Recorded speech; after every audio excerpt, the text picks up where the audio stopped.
Hello, family. Welcome back to another episode of Journey to Harmony. I'm your host, Richard Harmon. Today, we want to talk about the process and the thought of to achieve your dream, sacrifice is key. Today, I was reading an article about a husband and a wife who were living in LA during the pandemic, during 2020 time frame. They had been living there for about 10 years at the time, and they decided that no longer was it the right space for them.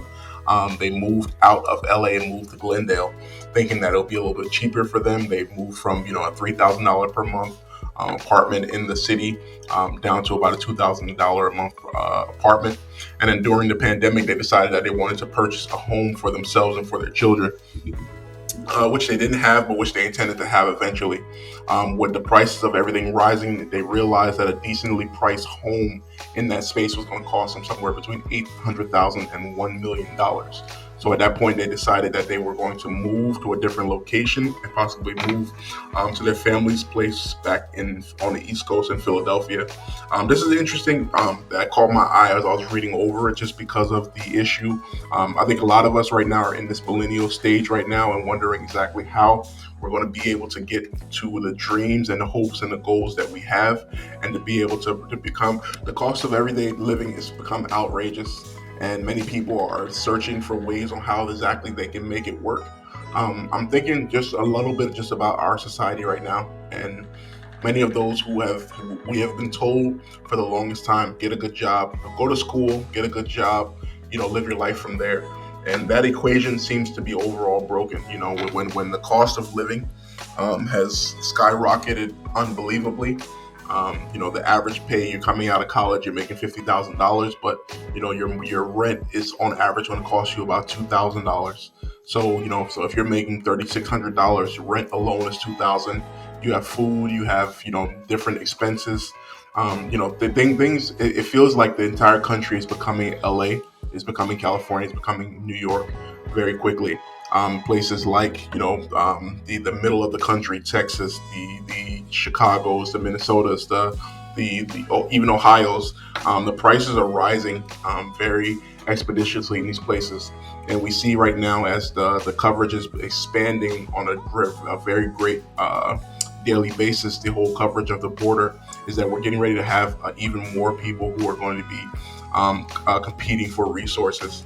And for many of us who are here right now, even if you believe that okay, rents may go down for a period of time frame, if things continue in the direction that they are going, it's going to be a process for sure on how exactly we're going to be able to figure out life in this next stage that we're seeing it.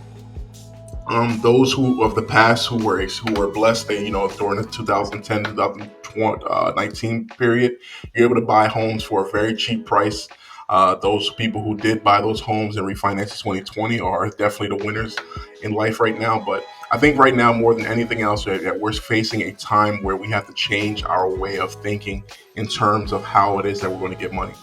For the most part, like the idea of us saving our way, getting a decent job and waiting 10 years. I feel like things are changing so quickly and so rapidly that every person, some way or some extent, has to be doing some kind of side hustle, some kind of business that will be able to expand and to grow them from there. I think that the age of the employee, for the most part, unless you're making, you're in the trades, you're in medicine, you're in, high tech, a lawyer or something like that, like things are really changing.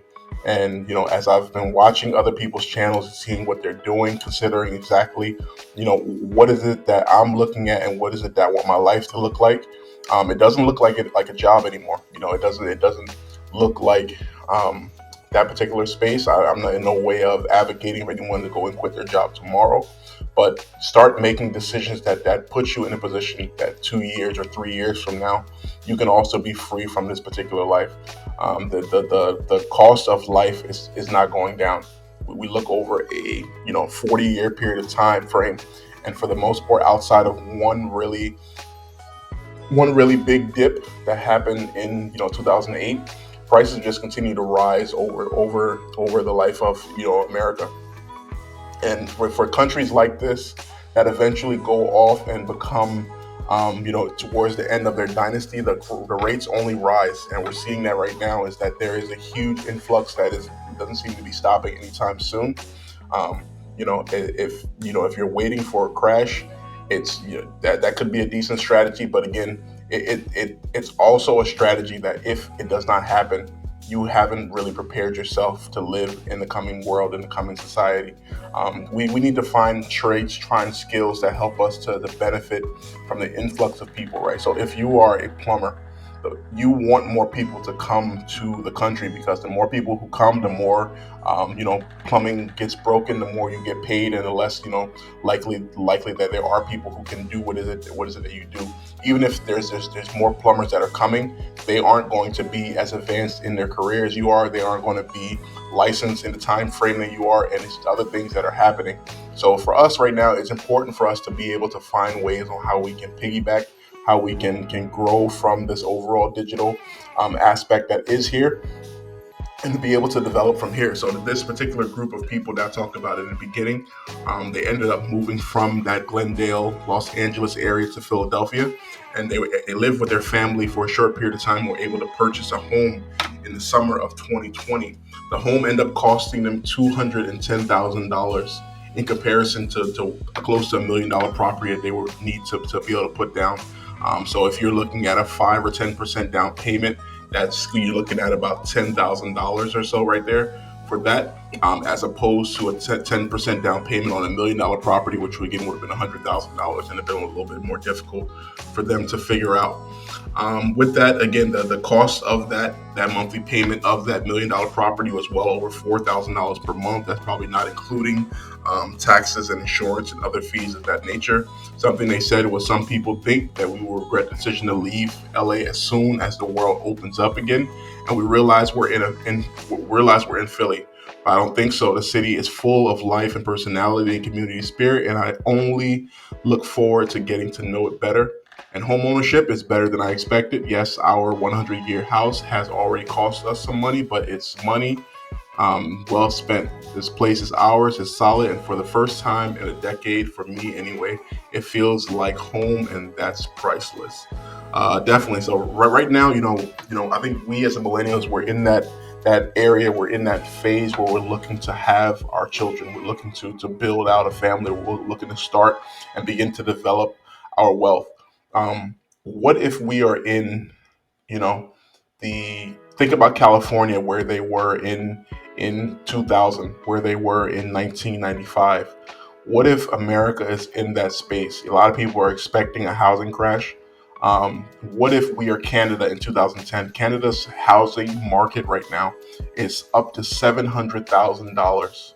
$700,000. People think that our market is expensive. We are $300,000 less than the cost of Canada in terms of median household um, home price.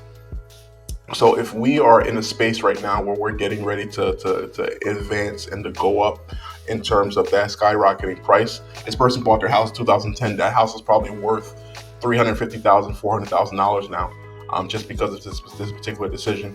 I've been watching a lot of the Crash Bro videos, and that telling you how every single house is going to crash, and we're heading for the Great Depression.